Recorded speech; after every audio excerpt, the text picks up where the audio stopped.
गुरुदेव विश्वामित्र जी आए। अवध में एक बहुत बड़ा उत्सव मनाया गया। मिथिला से कुछ लोग आए थे सीता माई को लेने के लिए।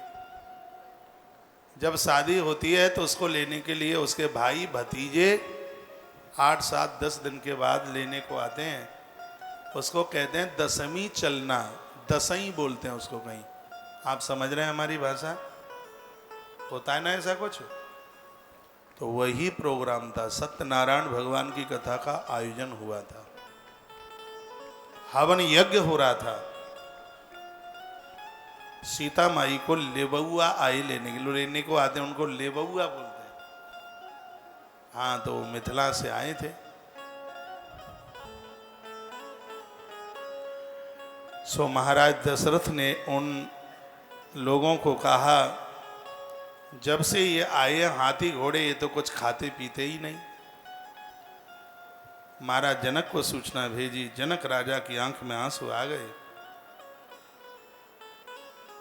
कहा, हमारे यहाँ के पशु पंछी भी कितने होशियार हैं। इन्हें पता है कि जानकी हमारी बेटी है और बेटी के यहाँ का तो कुछ खाया पिया ही नहीं जाता। तो वो जो लेबुआ आए थे ना, जो लेबुआ, वो हजार हजार गाड़ियों में अन्न चारा ये सब उन हाथी घोड़ों को लेने को आए, क्योंकि दहेज में हाथी घोड़े बहुत मिले थे। तो हजारों हजारों बैलगाड़ियां, अश्वगाड़ियां भर भर के लेकर के आए। तो दशरथ राजा ने पूछा, ये सब चीजें काहे के लिए आई हैं? उन लेबुआओं ने कहा कि हमारे राजा ने ये कह करके भेजा है हमें कि हमारे यहाँ के हाथी घोड़े वहाँ का तो पानी भी नहीं पिएंगे। मिथिला से पानी अयोध्या आता रहा बहुत टाइम तक। आज भी मिथिला के ऐसे बहुत महापुरुष हैं, वो अयोध्या में इसलिए रहना पसंद नहीं करते। वो कहते हैं कि हम अवध में रहेंगे तो अपनी बेटी के यहाँ का पानी कैसे पिएंगे। अयोध्या में हमारी ललो की ससुराल है, तो ललो के यहाँ का ना खा सकते और ललो का यहाँ का ना पी सकते। यदि वो अवध में भी आकर के रहते हैं तो उनका पानी सुल्तानपुर से आता है, बहराइच से आता है, सरयू पार से आता है उनका पानी। देखो उनका जीवन देखिए, वो जानकी को अपनी बेटी मानते हैं और वो अयोध्या नगरी का पानी नहीं पीते। ऐसे बहुत महात्मा हैं जनकपुर के, मिथिला नगरी के ऐसे बहुत संत हैं। अयोध्या में अवधनाथ का दर्शन करने को आते हैं तो एक रोटी का टुकड़ा नहीं खाते वो अयोध्या का, एक गिलास पानी भी नहीं पीते, सब व्यवस्था अपनी करके लेके आते हैं। यह भारत की संस्कृति बहुत वंदनीय है, बहुत बहुत प्रणाम करने के लायक संस्कृति।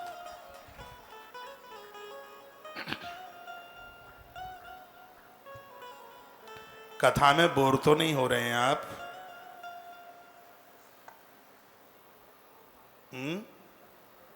मलूक लग रहा है? तो बोलो भक्त वत्सल भगवान की जय हो, श्री हनुमान जी महाराज की जय हो। तुम भी ललो के यहाँ जाओ तो अपना पानी थर्मस में भर के लेके जाओ, अपनी मंगोड़ी पूड़ी लेके जाओ, ललो के घर का कुछ मत खाओ। बोल देते हम तो उसको दक्षिणा में दे के आ जाते हैं पैसा। कितना? 50 रुपया। मैंने कहा कितना सस्ता होटल है, चकाचक खाओ और 50 रुपया दे के आ जाओ। इतना सस्ता होटल कहाँ मिलेगा? बेटी का घर होटल नहीं है। कुछ परिस्थितियों में ही बेटी के यहाँ खा सकते हो। एक तो आपको बेटा नहीं है, बेटी ही बेटी है, तो वहाँ जीम सकते हैं। बेटी को कोई दिक्कत कष्ट है, उस समय आप गए हैं तो उस समय भी आप जीम सकते हैं। बच्चों ने निष्कासित कर दिया है तो बेटी के यहाँ का खा सकते हैं। और वैसे आप हैं, वैसे ही राजी खुशी में गए तो बेटी के यहाँ का तो मलीदा खा के ही आएंगे। काहे क्यों खा के आएंगे?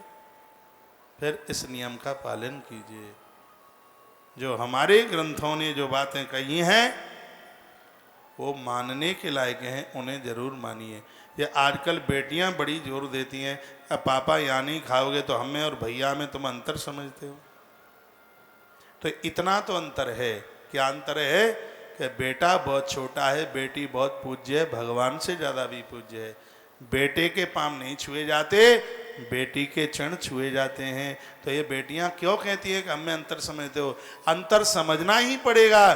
जिस जगह पर तुम हो उस जगह पर तो बेटा कभी भी नहीं हो सकता। तुम बहुत पूज्य हो, तो बहुत वंदनीय हो, इसलिए कभी भी जोर मत दिया करो इस बात के लिए कि तुम हमें अंतर समझते हो इसलिए हमारे घर का नहीं खाते। तुम्हें उस घर में कन्यादान रूप में दिया है, बेटी के यहाँ का कुछ खाया पिया नहीं जाता, ऐसा हमारे ग्रंथ कहते हैं। आज भी बहुत बुजुर्ग लोग इन सब